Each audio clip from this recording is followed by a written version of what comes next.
bakatubwira ngo kuri aka gace nanone kari aha ngaha niko tugezeho. Utu ni uduce two kwitondera kugira ngo usobanukirwe neza icyo kuba timu iba igusubije.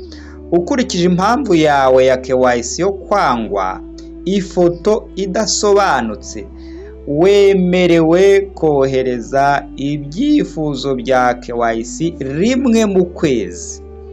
Wemerewe, uri kumva, kohereza ibyifuzo bya KYC rimwe mu kwezi. Aka kantu ka rimwe mu kwezi ni akantu ko kwitondera cyane. Wemerewe kohereza ibyifuzo byawe bya KYC rimwe mu kwezi. Inshuti bakunzi b'Umutahira TV, reka nongere mbaramutse mbifurize amahoro y'Imana aho muherereye hose ku isi. Kuri uyu munota rero tugiye kuganira ku kintu kigendanye na KYC, ariko ku bantu barimo gukora KYC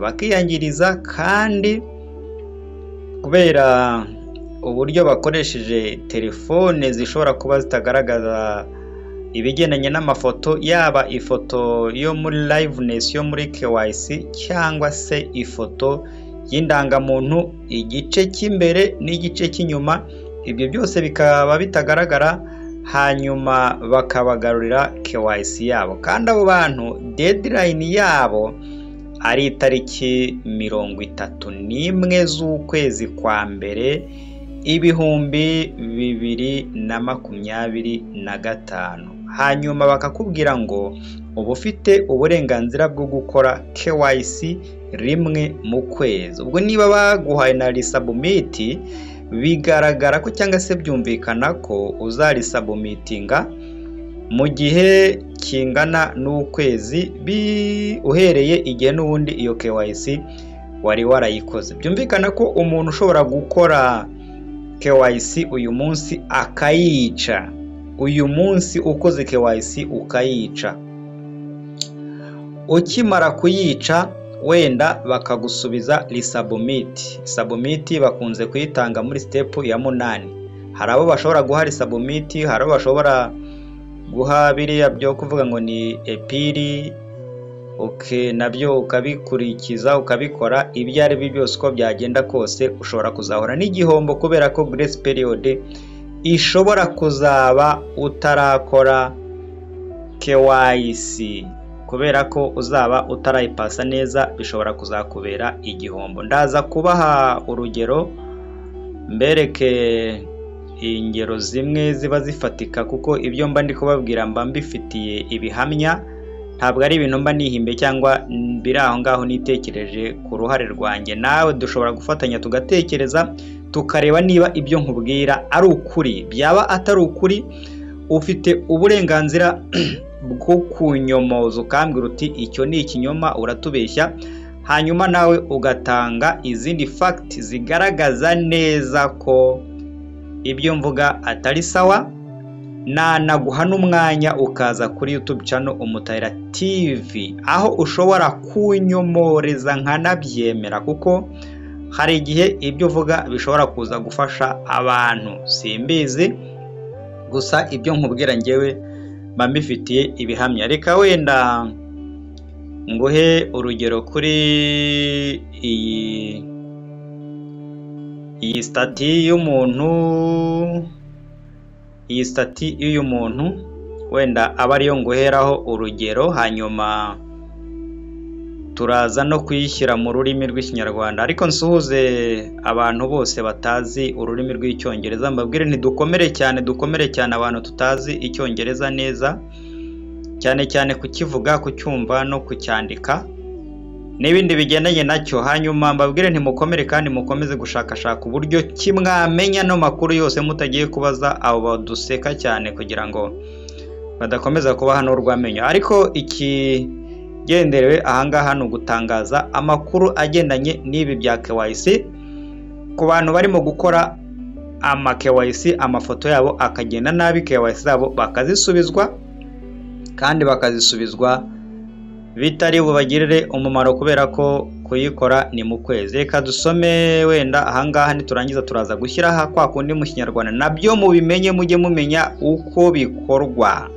kugira ngo bibagirire umumaro, cyane cyane abatazi indimi Icyongereza, Igifaransa ndetse n'izindi ndimi bishobora kushoboka ko wazitranslatinga kandi bikagukundira. Hano rero baratubwira ngo wenda turaza gusoma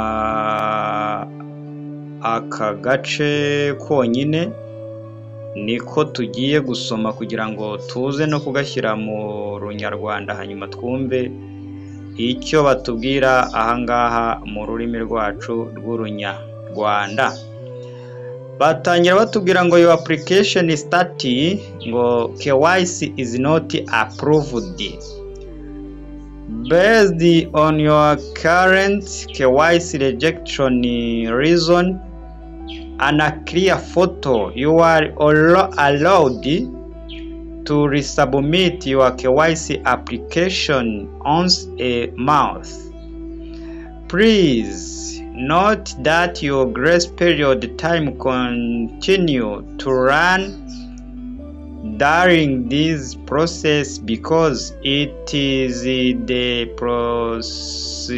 responsibility of the individual to provide clear images of their document all they self to verify their identity in the KYC process. Yes, nkaba ndagisomye rero, hanyuma tuze gushyira mu rurimi rwacu rw'urunyarwanda twumve icyo bashaka kutubwira. Iyo ushaka gushyira mu rurimi rw'urunyarwanda akangaha kwita ugakubita screenshot, ndibwira ko abenshi tubizi. Wamara kugakubita screenshot ugahita ukajyana muri translator igahita ikubwira icyo bivuze mu rurimi rw'ikinyarwanda. Iyi translator ishobora no gufata ifoto ikakubwira icyo barimo kukubwira. Reka twiganire muri translator, ubwo tuba twamaze gukora iyo foto hanyuma tukagana muri translator. Tugane muri translator ni iyi ngiyi, ku bantu batayizi translator ni iyi ngiyi yo muri Google, niyo translator twifashisha. Reka turebe habari zayo rero ukuntu zimeze, hanyuma twumve icyo batubwira kuri kariya gafoto twari tumaze kugira. Turahita dukanda ahangaha kuri translator nakweretse, nitumara gukandaho turategereza bimere gutya. Icyo gihe turahita nanone dukanda translator yacu, turahita tunyura ahangaha kuri kamera. Ahangaha niho batwereka ibigendanye na kamera, amakuru yose agendanye na kamera ni aho ngaho. Reka dukandeho ahangaha hagendanye na kamera, dukanzeho niba tumaze gukandaho, ndarengeje reka nsubire inyuma ho gatoya. Niba tumaze gukandaho turabona ibigendanye n'amapiki. Niba tubona ibigendanye n'amapiki, ubwo turahita dukanda kuri aka kantu, niko katwereka ahaherereye amafoto, hanyuma twinjira mu mafoto turebe icyo bashaka kutubwira.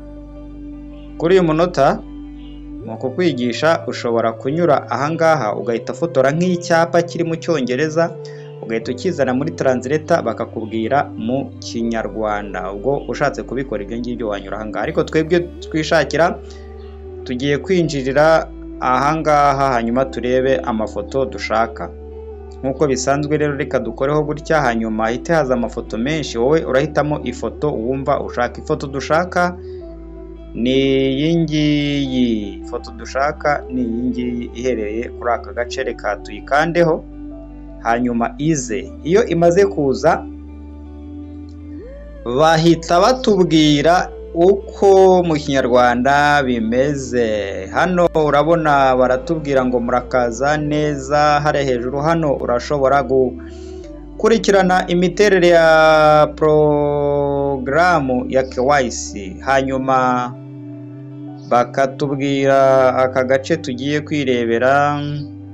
Agace tugiye kureba ni agace gaherereye ahangaha. Aka gace niko tugiye kwibandaho twumve icyo batubwira. Baratubwira ngo imikorere yanyu yo gusaba KYC ntabwo yemewe. bakatubwira ngo kuri aka gace nanone kari aha ngaha niko tugezeho. Utu ni uduce two kwitondera kugira ngo usobanukirwe neza icyo kuba timu iba igusubije. Ukurikije impamvu yawe ya KYC yo kwangwa ifoto idasobanutse, wemerewe kohereza ibyifuzo bya KYC rimwe mu kwezi. Wemerewe, uri kumva, kohereza ibyifuzo bya KYC rimwe mu kwezi. Aka kantu ka rimwe mu kwezi ni akantu ko kwitondera cyane. Wemerewe kohereza ibyifuzo byawe bya KYC rimwe mu kwezi. Hanyuma niba wemerewe kohereza ibyifuzo byawe bya KYC, ubwo ni ukuvuga ngo wemerewe gukora KYC inshuro imwe mu gihe kingana n'iminsi 30 igize ukwezi. Ubwo rero niba warakoze KYC nyuma muri uku kwezi kwa mbere, hanyuma bakagusaba kongera ko wayisubiramo, uko byagenda kose ushobora kuzahomba, kubera ko itariki za deadline za nyuma zizagera wowe utarapasa KYC yawe, kubera ko uzaba utabasha kuyikora kabiri mu gihe kitarenze iminsi igize ukwezi. Hanyuma kuri aka gace kandi gakurikiyeho niho tugeze, naho reka tuhasome twumve icyo barimo kubatubwira kandi nacyo cy'ingenzi. Baratubwira ngo nyamuneka menya ko igihe cyawe cya Grace gikomeje gukora, ni ya minsi ikomeje kubara muri iki gikorwa, kuko ni inshingano z'umuntu gutanga amashusho asobanutse y'inyandiko. Ubwo ni ukuvuga bya bindi bigendanye na gufotora indangamuntu ndetse na bya bindi ukora muri KYC, inyandiko zabo, cyangwa kwifotoza kugira ngo bamenye umwirondoro wawe mu bikorwa bya KYC. Ngira ngo urakubyumva neza. Cyangwa kwifotoza kugira ngo bamenye umwirondoro wawe mu bikorwa bya KYC. N'ibyo ni ibintu bikureba ugomba gukora kandi ukabikora neza. Uyu nguyu rero ntabwo nzi telefone yari yakoresheje iyo ariyo, ariko bigaragara ko ikibazo cyabaye ibigendanye n'ifoto cyangwa se na kamera ya telefone yakoresheje. Twagiye dukora amavideo agiye atandukanye avuga ku ma KYC yapfuye mu buryo bugiye butandukanye, ari byapfuye kubera amazina adahura, ari ibyapfuye kubera izindi mpamvu zigiye zitandukanye. Byose twagiye tubibereka. Kuri uyu munota rero nagira ngo mbereke ibingibi, umenye ko niba wowe waragize amahirwe yo kuba utarakora KYC ariko ukaba wayibonye, ugomba kwitonda ugashaka telefone nziza yagukorera KYC muri iyi minsi mikeya dusigaje, kugira ngo ibintu bize kuba bigenda neza. Reka rero wenda mbendekeye aho ngaho, ibingibi ugomba kubyitaho ukabimenya, ukabikurikirana neza kugira ngo bitazakubera igihombo kandi wari ufite inyungu muri uyu mwanya. Reka mbashimire kandi mbifurize amahoro y'Imana. Ngende Leonard, iyi ni Umutayira. Utarakora subscribe kuri iyi channel yacu Umutayira TV, reka mbigusabe, hanyuma niba nta mutima mubi ukore subscribe, kandi ujye wibuka gukanda kuri kariya kantu kagakumwe bakita like. Niba ngombwa ukaba wumva hari umuntu ukeneye aya makuru, uyamwoherereze, ari byo bita share, kugira ngo nawe abikurikirane neza, ibintu bize kugenda neza. Nongera nibutsa cyangwa se nsaba, hari abantu basoma cyangwa se bumva amakuru nk'aya ngaya agahita yirukankira gushaka nimero zanjye ngo ajye kunyandikira kuri WhatsApp cyangwa se kumpamagara. Ibyiza ngusabe, ibintu byose ni magirirane, ibintu ni magirirane. Reka ngusabe nibura ujye ubanza ushyire muri komanteri igitekerezo cyawe.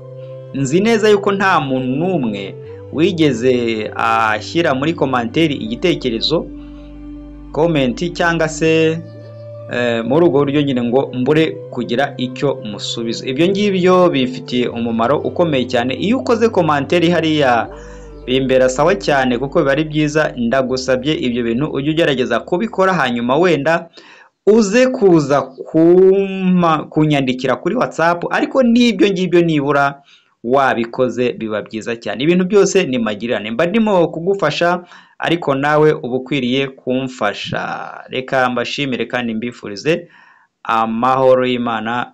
Bye bye.